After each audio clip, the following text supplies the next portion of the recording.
Господин Утюмаратов, приглашаю вас на суд народа в открытых онлайн-теледебатах.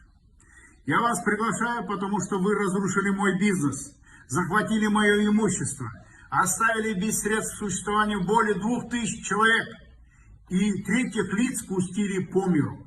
Сегодня я хочу призвать вас к ответу и вызвать вас на дуэль. Пусть народ решит, кто из нас прав. В давние времена наш народ, когда возникал спорный момент, предлагали поединок жек-пежек. Решим вопрос по-честному. Мне больше ничего не остается. Предлагаю, если я проиграю по итогам голосования народа, все, что я имею, раздам народу.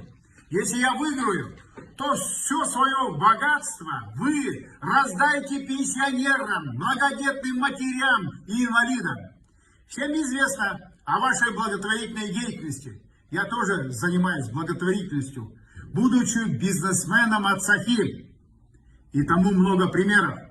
У нас одна разница. Я помогаю из своих средств, не имея таких ресурсов, как у вас, и не засовывая рук в чужой, то есть мой карман.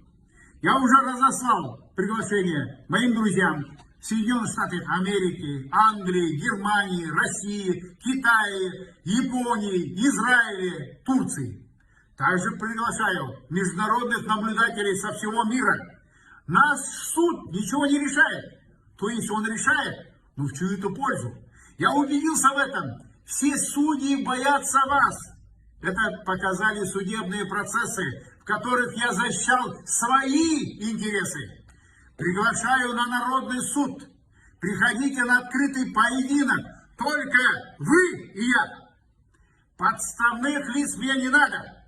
Вы ведь доказали всему миру, что вы гениальный бизнесмен, который смог за короткое время заработать 3,4 миллиардов долларов США, будучи госчиновником. Поэтому, если вы не отреагируете на мой вызов, весь мир убедится, что вы типичный рейдер, а не гениальный бизнесмен. Пенсионер Набиев приглашает миллиардера Утюмаратова 16 марта 11:00 в город Алматы, улица Бугумбай-Батыра, 62/2, на площадку студии журнала «Эксклюзив».